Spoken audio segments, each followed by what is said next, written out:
Assalamualaikum warahmatullahi wabarakatuh.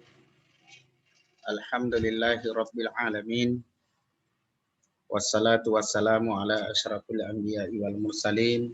Sayyidina Muhammad wa ala alihi wa sahbihi ajma'in amma ba'du.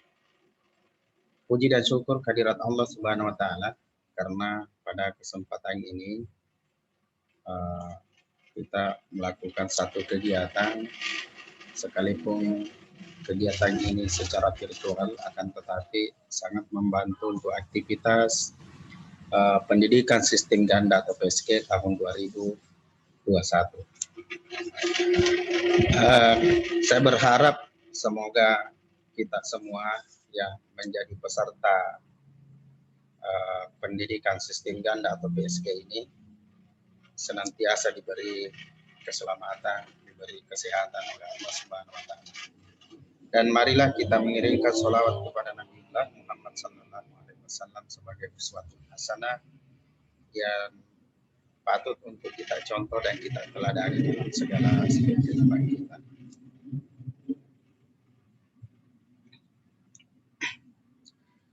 Jadi materi saya adalah terkait dengan keselamatan kerja. Perlu Anda ketahui bahwa siapapun itu ketika berurusan atau berada pada kondisi bekerja, maka sesuatu yang pasti bahwa manusia itu dia tidak akan menginginkan dirinya terjebak dalam sebuah kecelakaan kerja. Mengapa? Karena memang justru ketika kita bekerja, maka yang paling utama untuk kita inginkan adalah keselamatan kerja. Begitu banyak pekerja-pekerja yang biasa kita lihat justru mendapatkan kecelakaan kerja di tempat kerja itu bisa jadi karena hal-hal yang sepele dan tidak memperhatikan faktor keselamatan kerja. Dan tentu jenis pekerjaan itu sangat mempengaruhi dari apa saja yang bisa menyebabkan terjadinya kecelakaan kerja. Dan cara dalam penanganan keselamatan kerja ini tentu akan berbeda dengan lingkup atau ruang lingkup pekerjaan yang lain ya ketika berada pada tempat kerja yang lain. Sebagai contoh yang saya sebutkan, tentu resiko keselamatan kerja pada jurusan las tentu tidak sama dengan yang ada pada jurusan TKR atau jurusan lain. Itu pasti. Dan tentunya faktor keselamatan kerja ini harus kita perhatikan karena bagaimanapun kita bekerja untuk mendapatkan keselamatan kerja. Maka itu ada petunjuk umum K3. Yang pertama, sebelum mulai kerja, perhatikan semua keadaan tempat kerja kita. Yang kedua, bila merasa ragu, tidak tahu dengan pekerjaan, bertanyalah kepada pembimbing atau orang yang berwenang di industri. Mengapa poin nomor 2 ini perlu kita berkomunikasi atau bertanya dengan pembimbing atau orang yang berwenang di industri? Ya tidak lain dan tak bukan karena para pembimbing atau orang yang berwenang di industri itu sangat mengetahui bagaimana karakteristik yang ada di tempat kerja itu. Dan yang paling harus kita hindari adalah jangan sampai karena merasa ragunya, kemudian tidak tahunya kita dengan pekerjaan, dan tidak bertanya kita kepada pembimbing, kemudian kita melakukan sesuatu hal di sana, maka bisa saja berdampak pada kerusakan peralatan. Ya, kalau mungkin peralatannya cuma isolasi yang rusak atau cuma kabel yang harga seribuan rusak tidak masalah. Tapi ketika peralatan ya yang rusak, maka tentu imbasnya nanti akan kembali kepada Anda sebagai orang yang praktek di sana. Tapi ketika Anda sudah bertanya kepada pembimbing, meminta arahannya, dan juga bertanya kepada orang yang berwenang di industri tersebut, maka tentu ketika ada yang terjadi masalah, maka tentu dia akan menjadi penanggung jawab terhadap diri Anda ketika ada masalah yang terjadi di industri. Kemudian yang ketiga adalah jangan menggunakan peralatan atau mengoperasikan mesin yang Anda tidak ketahui. Ya, jadi poin nomor 3 ini, apapun jenis pekerjaan, ya, tentu ada resiko kerja. Dan resiko kerja yang paling sering terjadi adalah ketika siswa ini itu justru tidak mengetahui bagaimana cara menggunakan peralatan atau bagaimana cara mengoperasikan mesin. Maka biasanya kecelakaan terjadi itu diawali karena ketidaktahuan. Maka Anda yang mau praktek di industri, maka setidaknya Anda memiliki pengetahuan awal terkait dengan ruang lingkup pekerjaan yang dilakukan, yang ada di industri yang Anda ikuti untuk mengikuti praktek kerja, praktek PSG atau praktek sistem data itu. Ya. Kemudian yang keempat, gunakanlah semua peralatan dengan baik dan benar dan tepat. Nah, tentunya poin nomor 4 ini ya tentu kita harus memiliki pengetahuan. Kita harus memiliki ilmu terkait dengan peralatan, bagaimana cara menggunakannya dengan baik, bagaimana menggunakannya dengan benar, atau bagaimana cara menggunakannya dengan tepat. Ya. Bagaimana mungkin kita menggunakan peralatan dengan baik dan benar dan tepat bila kita tidak memiliki ilmunya? Jadi itu mustahil, impossible kata Rasulullah. Ya. Kemudian yang kelima, bersihkanlah semua peralatan yang telah digunakan. Jadi bagaimanapun kebersihan di tempat kerja itu sangat menentukan bagaimana suasana kita di dalam bekerja. Dan justru dengan bersihnya semua peralatan yang digunakan, maka memastikan bahwa yang akan kita lakukan ketika berada pada esok harinya, maka tentu itu akan menjadi sesuatu yang sangat baik untuk kita karena ya sudah bersih. Bayangkan dengan tempat kerja yang sangat jorok, ya itu sangat membuat kita tidak nyaman ketika melakukan pekerjaan di tempat tersebut. Kemudian yang keenam, simpanlah peralatan yang sudah selesai digunakan pada tempatnya. Jadi membiasakan diri peralatan yang sudah digunakan, anggaplah seperti gurinda, ya, ataukah mesin las, setelah digunakan maka simpanlah pada tempatnya supaya dapat memudahkan kita ketika kita inginkan kembali menggunakan peralatan tersebut, maka tentu kita akan mendapatkan pada tempatnya, ya, dan bisa kita maksimalkan. Yang ketujuh, jangan menyentuh semua peralatan yang ada di tempat Anda, ya, prakerin tanpa ada izin. Ya, saya kira hampir sama dengan poin beberapa poin di atas, ya, di nomor 4 itu, ya. Jadi semua harus ada izinnya untuk menghindari hal-hal yang tidak diinginkan. Ya, sekalipun kita tahu, ya. Tapi kalau kita diberikan izin, maka tentu Anda bisa menggunakan izin itu sewajarnya, ya, dan jangan berlebihan. Yang kedelapan, jangan membuat keributan atau bercanda berlebihan pada saat melaksanakan praktek. Iya, bercanda berlebihan kadang bisa membuat kita terjadinya satu kecelakaan kerja, ya. Justru karena berlebihannya yang membuat kecelakaan kerja yang terjadi, ya. Sehingga bercanda haruslah ditempatkan pada proporsinya, ya. bukan dilarang bercanda, tetapi berlebihannya. Sampai-sampai kita mengabaikan asas keselamatan kerja, itu tidak boleh. Ya, maka kita harus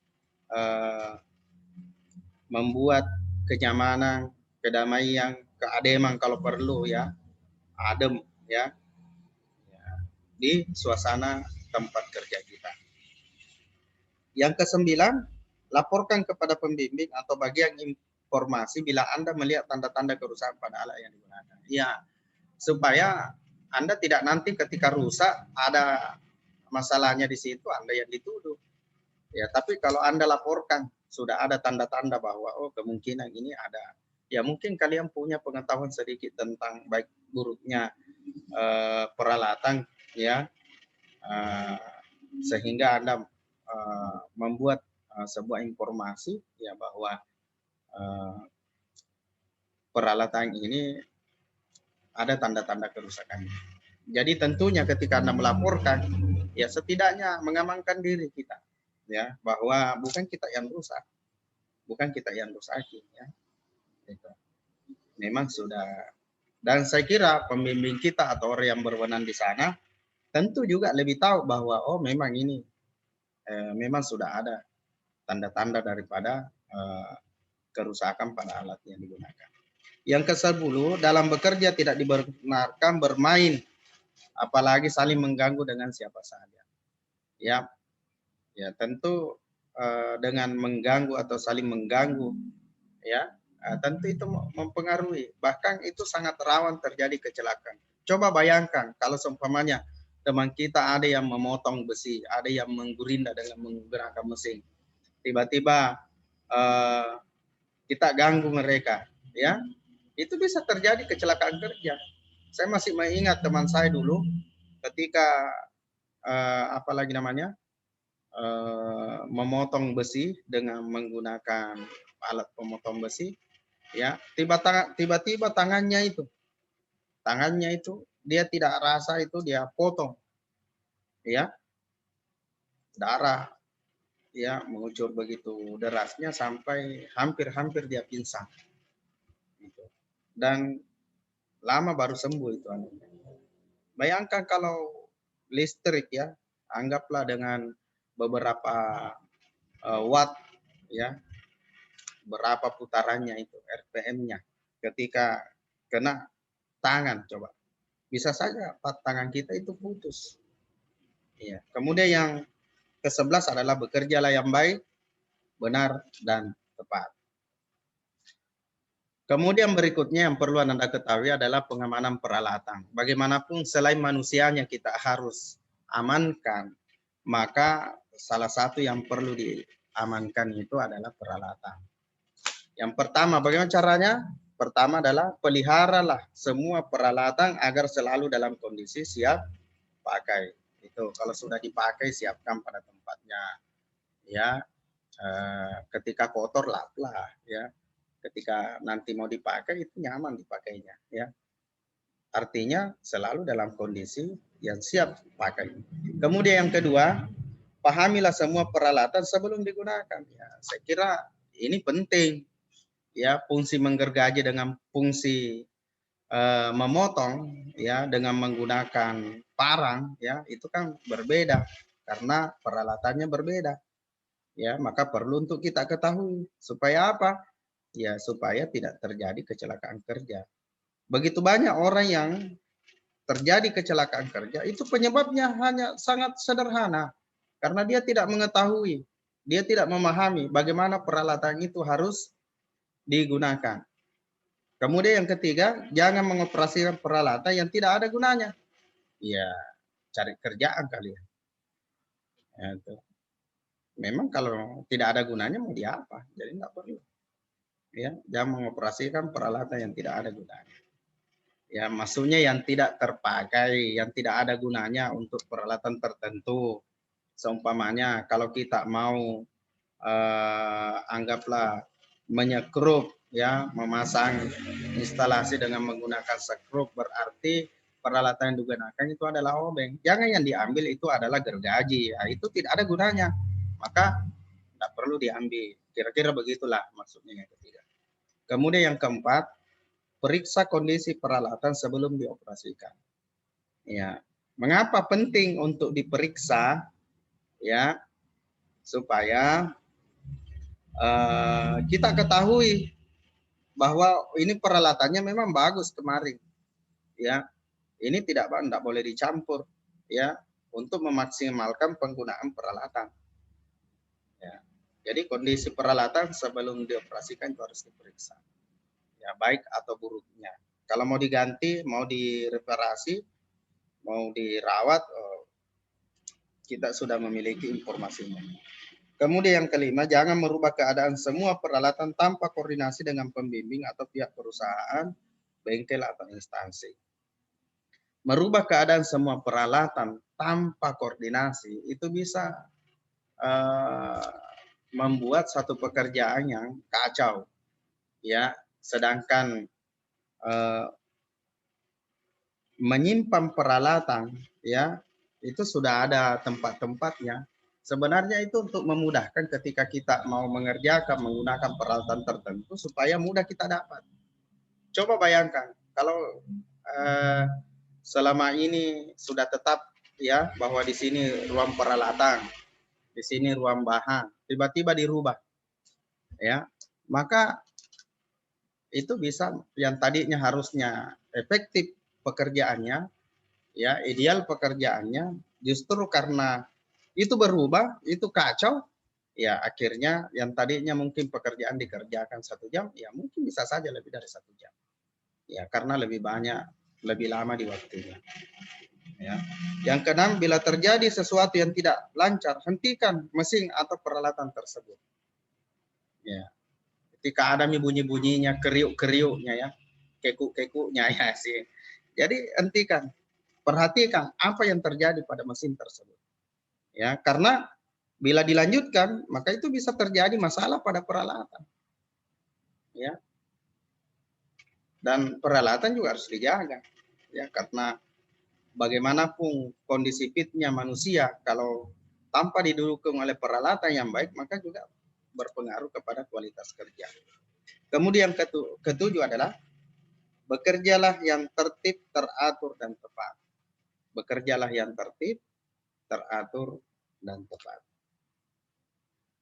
Kemudian keamanan bekerja. Yang pertama, segera laporkan bila ada kecelakaan apa saja, bagaimanapun kecilnya laporkan.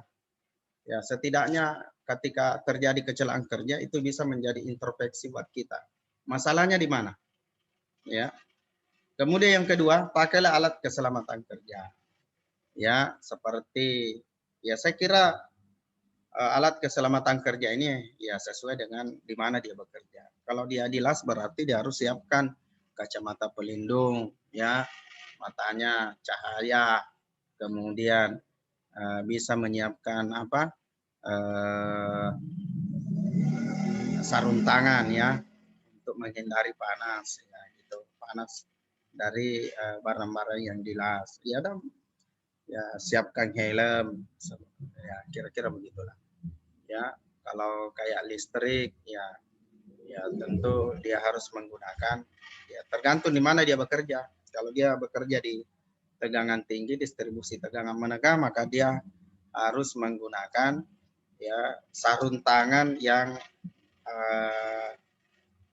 bersifat isolasi ya, supaya kita tidak kesetrum itu.